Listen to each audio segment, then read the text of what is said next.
So let's move on to the next topic. And I'm excited about this, but at the same time, I'm really curious to know what the stock market masters have to think about it, because I am not too sure. But I have the report right here from Deadline as well. And it says AMC Entertainment sold 230 million of stock to firm that just liquidated position, calling shares overvalued. And this came out today at 12:52. Mudrick Capital, which just acquired 8.5 million shares of AMC Entertainment, helping the chain raise 230 million, has now liquidated its entire holding in the exhibitor, according to a report in Bloomberg. Again, if you're watching this in the live chat or on the replay, there's a link down to this in the description box below. Eman, I'm going to come to you first. When I think about AMC as a worldwide conglomerate, and I see $230 million, with the lack of my knowledge on this per se, that doesn't seem like a lot of money for such a large company, but I could not know what I'm talking about. So I'm coming to you, sir. I'll let you drive this, or whoever wants to. How are you feeling about this? Is this good? Is it bad? Or is it no big deal? I mean, look, if Lamont was here, he would say that AMC, if they're going to sell off that stock and stuff, they should be paying off a lot of their debt. And I agree to an extent. Like, you should pay off your debt, especially after all the stuff you went through during the pandemic. But I think that AMC knows something that most people probably don't. The fact that, look, during the pandemic, we all thought, Larry, we thought that theaters were done, right? We thought theaters was going to go under. I kept telling y'all they wasn't going to go. They wasn't leaving, okay? And what happened? We're not done with the pandemic yet. We're not. But out of nowhere, AMC came up and raised, what was it, 400 million, 800 million, whatever it was. They raised all this money, and we was like, where did y'all get this? Out of nowhere, to avoid bankruptcy and selling off and going out of business. Now, we've seen other theaters also start going out of business, right? So ArcLight, I want to say some Cinemarts and stuff like that. They've been going out of business, and they've had to sell off some of their theaters. And, even with all of that going on, AMC was still cutting deals. Keep in mind, they also put pressure on the studios. When the studios was like, we about to go straight to streaming, forget the theaters, they was like, okay, you do that, we're going to boycott you. We're not going to play your stuff when this pandemic is over. And what happened? Studios bent over backwards to cut revenue-sharing deals with the theaters. Again, why is the theater doing everything to survive right now? So the that's only half the story, though. Well, there could be. But the fact to me that they're buying more theaters potentially with this cash that they just got out of nowhere with the stocks going up. And I agree, like the stocks probably shouldn't have gone up. It was kind of like the GameStop stuff, with the average Joe just pumping up the stocks. They were smart. Sell that off because it was going to dip anyway.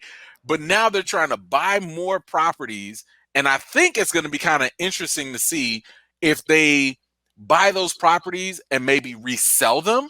They could be flipping them. Because if they sell them off, if those theaters, were going out of business, AMC could be buying them at a really low cost. So when they flip them, they probably get more money down the road. Or if theaters come back full swing, they dominate. That's more customers, more potential subscribers, more, butts in seats. That's more money that goes to them. So it could be a power play in that case too. So that's just where I'm thinking, but I want to hear Larry's thoughts on this. Of course. And before I come to Larry, I just want to read a quote real quick. Given our scale, experience, and commitment to innovation and excellence, AMC is being presented with highly attractive theater acquisition opportunities. We are in discussions, for example, with multiple landlords of superb theaters formerly operated by ArcLight Cinemas and Pacific Theaters, says CEO Adam Aaron. With this agreement with Mudrick Capital, we have raised funds that will allow us to be aggressive in going after the most valuable theater assets, as well as to make other strategic investments in our business and to pursue the leveraging opportunities. Larry, with this news dropping early today, how are you feeling about this, my brother? I think this is just one of those things where you see the big boys, the ones that work for the hedge funds and all those people out there, basically taking the retail investors and dragging them over the coals, just raking them over the coals. You have all these people out there on Reddit bets and everything else talking about AMC. They're driving the stock price up, and AMC and them are just taking advantage of it. They're like, cool. We're going to sell this stuff off to this company. They're going to buy it. They're going to hold it for a while. The Reddit bets people are driving it up. They probably got on there. The firm that had the stock probably was on the Reddit bets talking some stuff up, getting it going. And then once the stock price took off, they were just like, boom, sold it. We're out. And now you have a whole bunch of people out there holding the bag, you know? And I hope Eman sold his AMC stock when the price went back up. So double my money, baby. There you go. But I honestly, this is the thing I don't understand about the studios.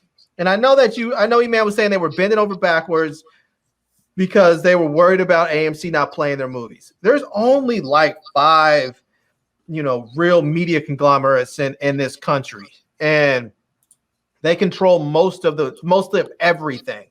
I don't understand why we just don't have 5 different movie chains that are controlled by them. And that's it. Then you don't have to worry about the AMCs and anybody else. Just you put your own movies out. That's what you do. And if okay, there's a new Marvel movie coming out, I'm going to a Disney theater. Oh, Cruella's out. I'm going to a Disney theater.